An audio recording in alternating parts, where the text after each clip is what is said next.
Well, joining me now from Washington, D.C. is Jim Phillips. He's a senior research fellow for Middle Eastern Affairs at the Heritage Foundation. And in Los Angeles, we have liberal commentator Peter Matthews. Thanks both so much for joining us. Peter, let me start with you. Is what we're seeing in the United States right now, is it isolationism, or is this something unique that equates to kind of unprecedented, maybe unilateral action that Trump defines as America first? I think it's much more the latter. It's not isolationism because Trump is still heavily involved. For example, the decision about the capital moving to Jerusalem and his decision to, hit Syria with missiles and make statements about the, parts of the world. So it's not just isolationism. I think it has to do with the type of involvement that I don't think is always the best, because we need to be more focused on economic development throughout the world, on being partners with our countries to develop their economies and be for social justice, for working people to do well, and not just for the big corporations to do well and having the U.S. have troops all over the world. That should actually be reversed. So it's not isolationism, and we have to be involved in any way. It has to be on a socially just, fair way, and not just dominant way where one country dictates the whole world. Okay, Jim Phillips, let me get your take on that. I would agree with him. I don't think it is isolationism. President Trump has escalated the U.S. commitment in Afghanistan. He's accelerated what I would consider an inevitable confrontation with Iran over the nuclear deal. If he was truly isolationist, I think he would have just washed his hands and let Iran slow walk to a nuclear weapon after 15 years, after the key restrictions on uranium enrichment expire. But he didn't do that. He walked away from the deal and explicitly said he's open for negotiations, which means further involvement with Iran. Okay, so if it's not isolationism, is it possible, though, that at least many of the United States' foreign allies would like to, at least in a sense, Peter, let me get your take on this, isolate the United States more so they can try to bypass some of Trump's more controversial decisions, i.e. the Iran nuclear deal? Absolutely, because they feel that the U.S. is acting unilaterally in its own national interest. It's not even a national interest, but a dominant interest. And they want to say, look, let's make this more a collective effort. And if we have to get together ourselves with other countries, Russia, China, the European Union, we're going to put things together so we can continue more of a multi-dimensional foreign policy that'll help people in the world and keep peace. Now, the United States America First policy is quite antithetical to that, because when you say America First, it's a very national, super nationalistic policy that says whatever the world does, it doesn't matter too much to us. We have to just do what's in our interest, and quite often it's not in our interest what happens under that policy. Instead, it's more unilateral, it is less diplomatic, it's more confrontational, and certainly more unpredictable, as President Trump showed us when he was talking to North Korea in such very offensive terms about 6-8 months ago. That's very dangerous, to talk as if the U.S. is the only country in the world that counts or that should dominate the whole international system. And believe me, there should be also soft power. We should be using power that, as Professor Joseph Nye of Harvard has said, soft power, the power of example, the power of admiration of our values, and also economic involvement with other countries, helping them, helping uplift and have joint ventures to build infrastructure. Those things can go a long ways to having U.S. influence, and this America First policy will be a disaster in the end if it continues this way. Okay, Peter, and I'll raise this now with Jim. You brought up the North Korea example. Jim, I mean, many say now that it's actually Trump's unilateral bravado and the language he uses, however controversial it might be, that actually got North and South Korea to the table and is leading to these peace negotiations now on a scale we've never seen before. Is that what it is? Do you agree with Peter, or is Trump doing the right thing, at least in certain foreign policy directions?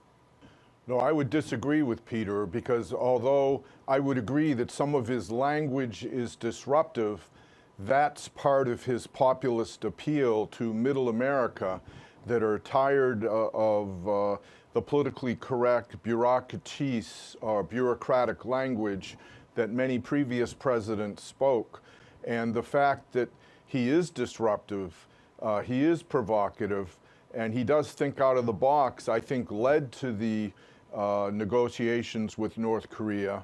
You know, the jury's still out on how they're going to go. I myself am a little skeptical that this will be a productive agreement in the long run, but I think soon you'll also see this administration engaging with Iran and trying to renegotiate that a very bad and controversial Iran nuclear deal. Okay, let me bring in now from Clute, Texas, Ron Paul. He is a two-time presidential candidate, also the host of the Ron Paul Liberty Report. Ron Paul, thanks so much for joining us. Unfortunately, you missed the first few minutes of our conversation here, but let me just ask you this. I mean, does Trump's foreign policy equate to isolationism, or is this just America's new unilateral approach under America First? Well, he's not an isolationist, I'll tell you that, and he's not a non-interventionist. So he's very much involved economically in everything he does. He's very much involved in throwing our military around the world, very much involved. But he is not a non-interventionist. That's what libertarians are. We're non-interventionists, that we don't get involved in the internal affairs of other nations and economic policies. We don't get involved in civil wars that are none of our business, and we just stay out of it. But Trump is very much involved economically. You can't figure him out at times because some days he's saying one thing and another on another day, and some of it might be distraction, and the so-called positive things coming out of Korea might be a distraction so he can go and stir up trouble in Iran. That's the way I see it, because in one sense it sounds like he's calming something down. In the other sense, he looks like he's trying to start the next major war. So an non-interventionist, a libertarian, wants us to stay out of that, because we've just especially looked at the last 15 years of the Middle East, and it's a total tragedy. And we're in 120 some countries, and we're broke, and all we do is throw our weight around, and I think it all comes back to haunt us. Let me get back to Peter then on this one. There is a real issue then? I just want to say that Congressman Paul is spot on this, and it is so true that we have 1,000 military bases around the world in 150 countries. That's not non-intervention, and Trump hasn't done anything to reverse that or to bring our resources more toward the home front, which he should be doing. And furthermore, this North Korea situation is not resolved yet. We don't know how it's going to turn out. I'm hoping it turns out well. And the president got there through very provocative, unpredictable kinds of statements, which may not have gotten us there if things had gone just slightly a little differently. So we can't say that he's doing well, you know, with the North Korea situation or with Iran. That was wrong, pulling out unilaterally from the Iran, the JCPOA, which almost all the major countries of the world had negotiated, 6 countries, and the other major countries supported it. This is something the United States should not do. It is not non-interventionist. This is more of a America First, super nationalist policies, not really looking carefully at all of the factors involved in complex foreign policy making. Jim Phillips, let me ask you this. I mean, is it fair to say that there are very disproportionate consequences for this administration's decisions in particular? For example, Americans themselves, the Americans that he's catering to, will not feel the impact of pulling out of the Iran nuclear deal or moving the U.S. Embassy to Jerusalem, for that matter. But millions of people in the Middle East will feel those effects, and they will suffer. Is that fair? I think our allies in the Middle East, particularly Israel, Saudi Arabia, United Arab Emirates, Bahrain, and other members of the Gulf Cooperation Council, are very encouraged by the fact that the U.S. pulled out of the Iran nuclear deal. And I think one of the only achievements of the Obama Middle East policy was by reaching out to Iran, it brought Israel and Saudi Arabia together. And because both see Iran as a greater threat than the other one. So in that respect, I think our allies in the Middle East very much support that break from the Iran nuclear deal. Okay, Ron Paul, go ahead. Well, you know, on the deal, you know, if we were back 10 or 15 years ago, an interventionist, a non-interventionist, a libertarian wouldn't be looking for more these international agreements. That doesn't make us an isolationist. It doesn't. It just means we're non-interventionist. But when you have something moving in the right direction, you don't want to disrupt it. And that's why I say it's a mistake to go in and unilaterally, you know, try to close that deal down. I think it has set the stage for some serious problems. I think that that we have lost a lot of credibility. I think we're going to get China and Russia and Iran lined up with Europe for financial reasons. And I think it raises the chances of a blowback incident. People are upset. And you take what's going on in Jerusalem, that's setting the stage for another blowback incident, because the one thing listed by Al-Qaeda for the reason of 9/11 was our unilateral treatment of mistreatment of the Palestinians, that we did not treat them fairly, and we were on the other side of that. And that was one of their resentments. So I think the conditions of the world are still very, very dangerous, possibly for different reasons than others think. Some people say we're dangerous because we're not, taking on Iran more forcefully. But I would say our aggressiveness over there is setting the stage. But I want to make one quick point, if I can, and that is that non-intervention is not isolationism. Some people get that mixed up. Free traders and travel and sharing our experiences and getting along with people and having friendships, that's the way you thwart wars. But that is not isolationism. Interventionism is a more isolationist philosophy, because they believe in sanctions and telling people what to do, and if they don't do it, we threaten them with bombs. So I think the definitions of these terms are very important. Fair enough. Peter, if I can, let me just go back to a question I asked earlier before Ron joined us. Can U.S. allies begin to genuinely bypass the United States now in international agreements? Or is the United States, still being the world's only superpower, just too important to get around? Does nobody have a choice but to deal head-on with the United States in foreign policy now? U.S. allies and some of the competitors could get together in an action to oppose a unipolar world. The U.S. had a unipolar world, one center of power. We were dominant when the Soviet Union fell apart. And that doesn't last for very long in history. What happens is other countries get together and they put their resources together, they put the diplomacy together, and sometimes their militaries together to oppose the one superpower that seems to be pushing people around. And I think Congressman Paul was absolutely right. This should not be it should be an even-handed treatment of Israel and Palestine. We know Israel is one of our strongest allies in the Middle East, but there's no reason that President Trump had to move the capital by moving our embassy to Jerusalem before the settlement had occurred, with both Palestine and Israel having their own capitals in East Jerusalem and West Jerusalem, which was part of the negotiations in the long run. And we have to make sure the settlements are moved out and let the Palestinians have their territory back. That would be a more even-handed way of dealing things, and people would see the U.S. is a broker that is fair. And until we do that, we are under security threat. There will be a lot of reaction and blowback, and who knows if some incident might not occur here in the United States, not just around the world in the Middle East, but something come back here to hit us here. We have to be more fair about this and more multilateral once again. And I do believe what also the Congressman said, that we have to encourage trade, we have to encourage travel, exchange of ideas, investment in each other's economies, and that can grow the world's economy in a fair trade manner, not a free trade one. Okay, Jim Phillips, might the United States become less internationally relevant now? And can I ask, do you think Americans will even care what their position really is on the world stage? No, I think Americans care, and I think one of the things they care about is that the U.S. stands with its allies. And particularly in the Middle East, that means standing with Israel against Hamas, a terrorist group that is not only opposed to peace, but is opposed to Israel's existence. And as long as Hamas has a chokehold on Gaza, there can be no peace.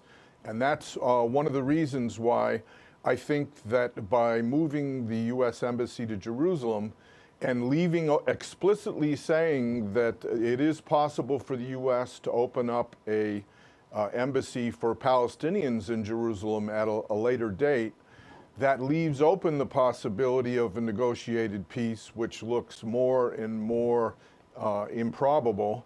But nonetheless, it signals the Palestinians that they don't have veto power over the sovereign decision of the United States to decide where it puts its embassy. I mean, previously, there was a diplomatic facility in East Jerusalem for U.S. diplomats to talk to Palestinians, but there was no diplomatic facility elsewhere in Jerusalem to talk to Israelis. And I think that's a historic anomaly that has been corrected. Okay. Let me get to Ron then. Do you mind if I interject? May I make a comment on that, please? Indeed, go ahead. May I make a quick comment on that, if you don't mind? Yeah, I wanted to mention what Jim said. There's something else here, and that UN Resolution 242 is extremely important.